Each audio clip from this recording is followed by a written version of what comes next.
Good morning, Salem family.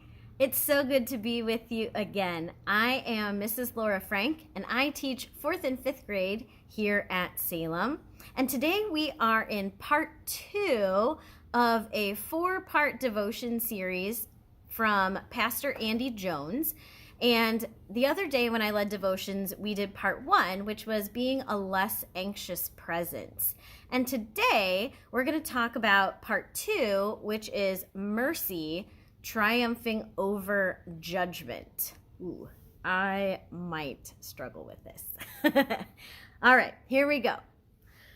Part of the reason for our over-anxious society is our propensity for judgment. Now, judgment has an array of meanings. It can be the avenue toward considered decision-making. It can refer to official judgment by God or earthly authorities for punishment or release. But today, when we use the word judgment, we're going to mean something more along the lines of our criticism and condemnation of other people. When O.J. Simpson's verdict came, the official judgment was acquittal, not enough evidence to convict. The judgment of society was condemnation. Look around. When we see people, we automatically judge other people, their appearances, for instance. Without thinking, we judge their weight, their clothes, their cleanliness, their beauty, their socioeconomic status, and so much more. Each person on the planet is filled with an unconscious bias. When we step out the door, we know, or we think we know, that every person we meet will judge us if we have a pimple on our face or a stray hair out of place. If our clothes fit in an awkward way, judgment is everywhere for everyone. But it is perhaps more keenly felt by those in the minority. Imagine your skin tone labels you a minority ethnicity. There are few acceptable clothes to hide that. Imagine your language labels you as not from around here, are ya? Even if you are. Imagine the clothes that you wear are vastly different from others in your community. How many assumptions, judgments, and condemnation followed that first judgment of appearance?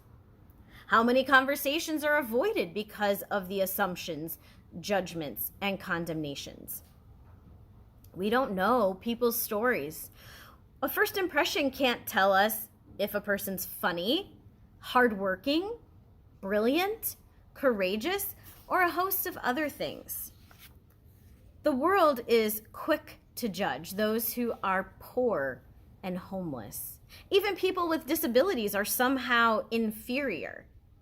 Perhaps no one would willingly outright confess to this, but we confess to it in our condescending actions, in our disparaging side comments, in our judgmental thoughts. How do you talk about the homeless or the poor? What have you called them in your thoughts, words, and deeds? Lazy? Scary? Smelly? Not worth your time? Dangerous? I've heard all of these. These are judgments. These are condemnations passed down upon people whose stories we don't even know. In James chapter 2, the brother of Jesus speaks about partiality and why it's a problem. He ends the section encouraging compassion over partiality, mercy over judgment, saying, mercy triumphs over judgment. Mercy, compassion, love. This is the theme of one of Jesus' most famous stories, the Good Samaritan. The man was traveling from Jerusalem to Jericho when he fell among some robbers. They beat him, stripped him, and left him half dead. By chance, a priest came down that road shortly thereafter and judged the beaten man. The exact judgment we don't know. Perhaps the priest judged the beaten man to be beyond help. Perhaps he judged him as riffraff who deserved what he got. Perhaps he judged him as not his time, not his problem.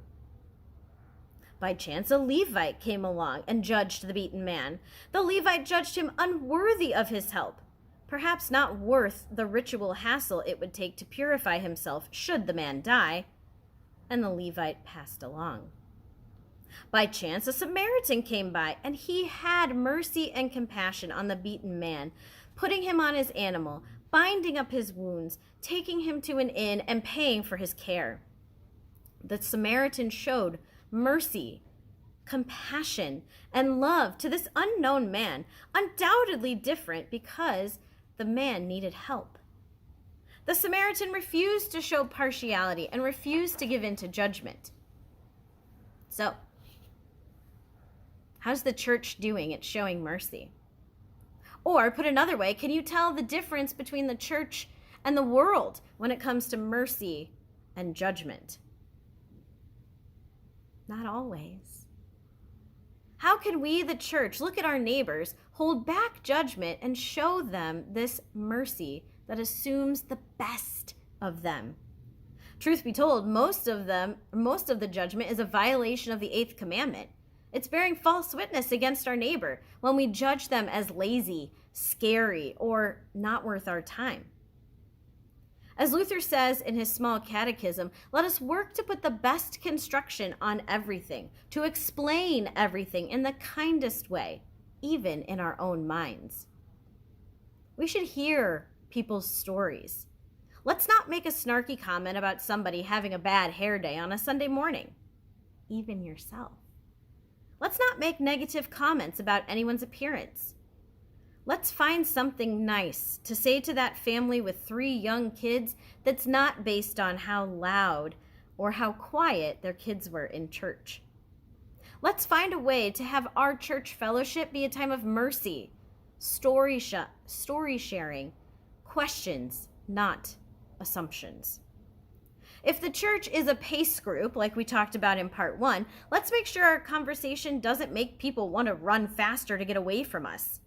Let's engage in merciful conversation that encourages ourselves and our neighbors to stay in the pace group of the church. We have a God who showed us mercy when we deserved judgment.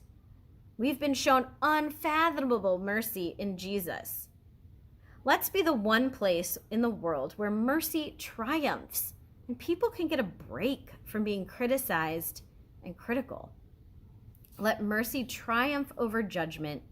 Let compassion triumph over criticism. I hope you have a fantastic day, and I'll see you next time for part 3. Bye-bye.